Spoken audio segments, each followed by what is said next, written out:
Today we are starting A Thing of Beauty from class 12th. It is composed by John Keats. He was an English poet. He was one of the main figures of the second generation of romantic poets along Lord Byron and P.B. Shelley. Despite of his work having been in publication for only 4 years before his death. Although his poems were not generally well received by critics during his life, his reputation grew after his death, so that by the end of 19th century he had become one of the most beloved of all English poets. So we are starting our poem. A thing of beauty is a joy forever. Its loveliness increases. It will never pass into nothingness, but will keep a bower quiet for us and sleep, full of sweet dreams and health and quiet breathing. A thing of beauty is a forever. इसका mean है सौंदर्य की वस्तु स्थायी सुख साधन है. ये जो थिंग ऑफ ब्यूटी है ये कैसे रहने वाली है? फॉरएवर, हमेशा के लिए रहने वाली है. It's loveliness increases, it will never. इसकी जो लवलीनेस है ये कैसा है? इसका जो प्यारापन है कैसा रहेगा? बढ़ेगा. और ये जो थिंग ऑफ ब्यूटी है क्या करेगा? आपको खुशी देगा. पास into nothingness but will keep. लेकिन ये क्या होगा कि इसकी कभी भी समाप्ति नहीं होगी. But war quite for us and sleep. Pleasant सैडी trees. जो ट्रीज है वो हमारे लिए कैसा रहेगा? एक जो ट्रीज है वो हमारे लिए साइलेंट हो जाएगा. इट मीन्स कि ये हमें क्या करेगा? हम इसमें जाकर पेड़ की शेड में जाकर हम स्लीप कर सकते हैं. Full sweet dreams and health and quite breathing. जो ट्रीज होते हैं वो हमें शेड देते हैं, और जब ट्रीज हमें शेड देंगे तो वहाँ पे रेस्ट भी कर सकते हैं, और जब हम रेस्ट करेंगे तो वहाँ पर हमें स्वीट ड्रीम्स आएंगे. It is better for health and quite breathing. Breathing के लिए भी ये ठीक है, इट्स ओके. ब्रीथिंग के लिए भी ये अच्छा है. यहाँ पे but will keep power quiet for us.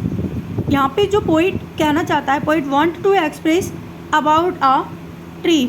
Actually जो जॉन कीट्स हैं तो वो romantic poet, but in the sense of the poem वो यहाँ पर ट्रीज़ के बारे में, नेचुरल ब्यूटी के बारे में बता रहे हैं. ये जो नेचुरल ब्यूटी है ये किससे आती है? ये ट्रीज़ से, फॉरेस्ट से, सन से, मून से, इन सारी चीज़ों से हमें नेचुरल ब्यूटी मिलती है.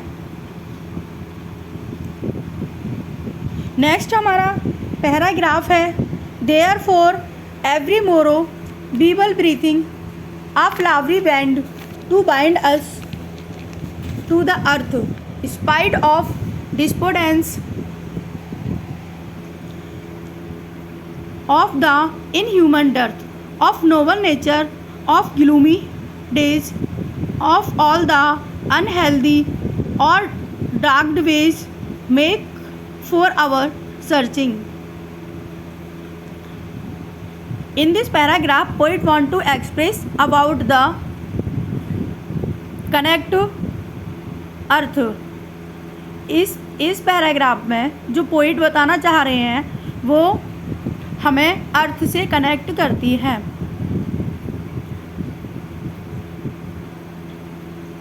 To flowery band to bind us to earth. एक जो फ्लावरी बैंड है मतलब एक फूलों की माला है, वो हमें किससे कनेक्ट करती है? अर्थ से कनेक्ट करती है। Spite of despondence inhuman earth, जब भी हम डिस्पोडेंस होते हैं, निराशा की जब भी कभी भावना हमारे अंदर आती है, of noble nature gloomy days, तो यही जो नेचर है वही हमें जो पुराने दिनों की तरह वही हमारे अंदर जो क्रोध होता है, जो बैड फीलिंग्स होती है, उसको भी ये रिमूव करने में हेल्प करती है।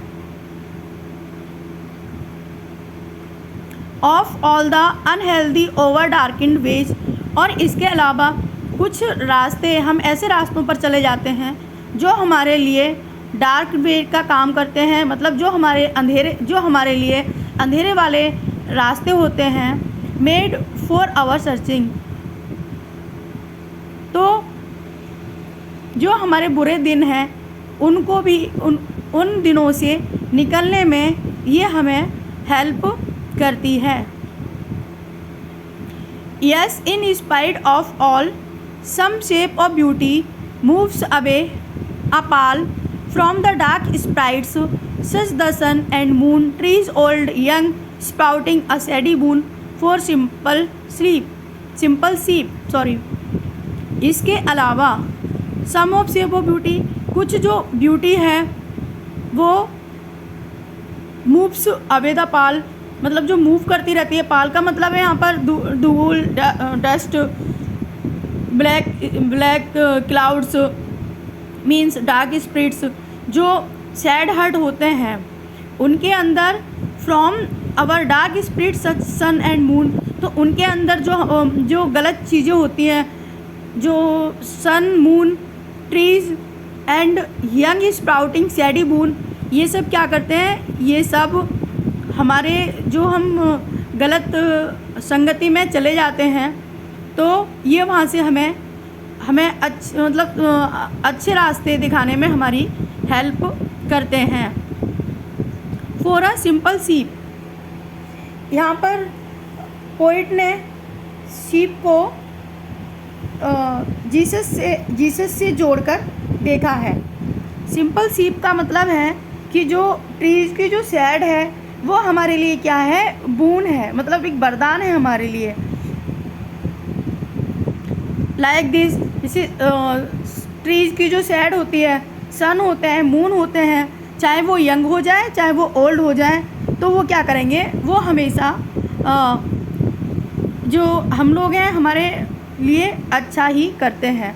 लाइक दिस ट्रीज़ है, ट्रीज़ के अंदर कोई सीप आ जाए तो वो क्या करेगा? वो उसको छाया देगा ही देगा। वो ये नहीं देखेगा सीप है, मैन है या अदर एनिमल है। तो जो ट्रीज़ है वो इन सारी चीज़ों को नहीं देखता है।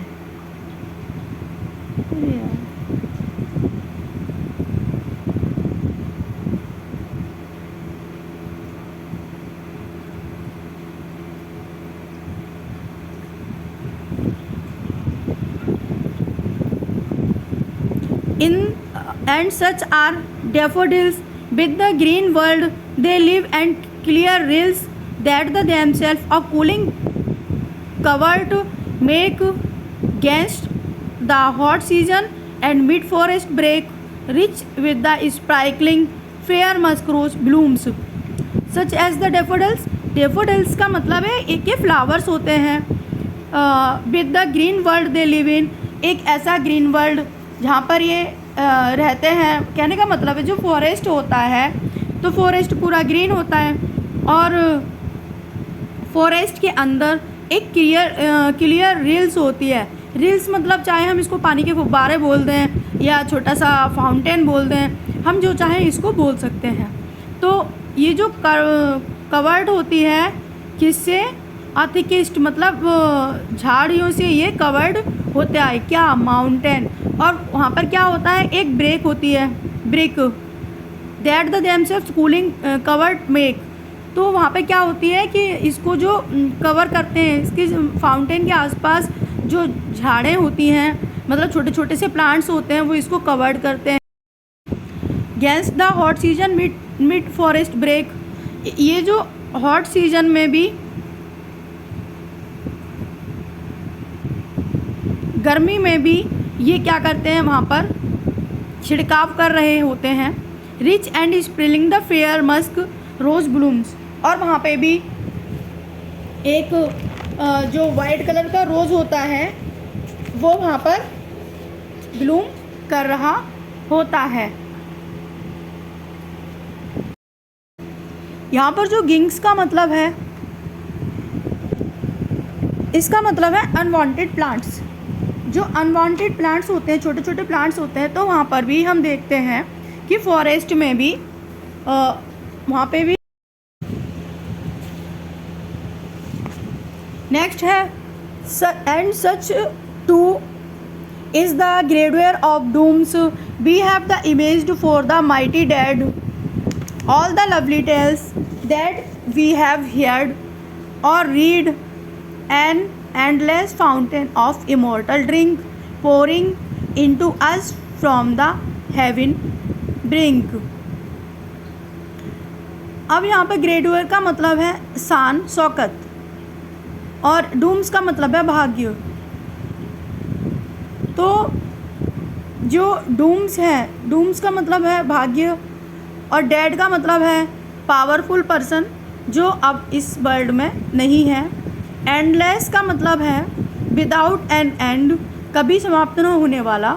इमोर्टल का मतलब है अमृत, the drink of gods, that means अमृत। Pouring unto us, flowing in a studied stream to us, ये क्या करता है, फ्लो कर रहा होता है। Heaven brink, extreme edge to the paradise, स्वर्ग का किनारा। अब यहाँ पर पोइट ये कहना चाह रहे हैं कि जो इतने महान लोग थे, महान लोगों की डेथ किस तरीके से हुई होगी, कहने का मतलब है कि उन लोगों की डेथ भी काफ़ी अच्छी हुई होगी, जिनको देखकर हम लोग, जो डेड पर्सन हैं उनकी कहानियों को हम लोग सुनते हैं और पढ़ते हैं। Pouring unto us from the heaven brink, और हमें ऐसा लग रहा है कि ये जो स्वर्ग से जो अमृत है ये सिर्फ हमारे लिए उड़ेला जा रहा है। इसका कहने का मतलब है कि शक्तिशाली मृत लोगों के साथ सुंदर चीज़ों का उच्च कोटि का संपर्क स्थापित रहता है।